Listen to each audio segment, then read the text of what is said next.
Hello everyone.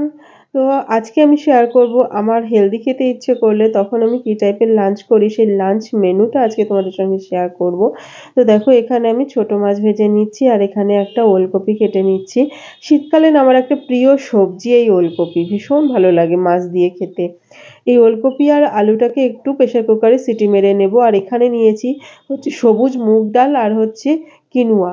ও দুটোকে ভেজানো ছিল, সে দুটোকে আমি একটু পেস্ট করে নিচ্ছি। আর এদিকে দেখো একটু পাঁচফোড়ন ফোড়ন দিয়ে ওলকপি সেটা দিয়ে তার মধ্যে একটু নুন হলুদ দিয়ে দিয়েছি, কিচ্ছু না, কোনো মশলার প্রয়োজন নেই, বাস মাছ আর একটু ধনেপাতা দিয়ে দিয়েছি, হয়ে গেছে রেডি।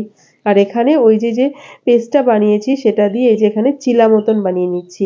এটা না প্রচণ্ড হেলদি আর একদমই গ্লুটেন ফ্রি। যারা ডায়েট করো, ওয়েট লস করতে চাইছো, তারা এই চিলাটা ভীষণভাবে খেতে পারো। ভীষণ হেলদি আর ভীষণ পেট ভরে রাখে। তো চলো লাঞ্চটা সেরে নিই।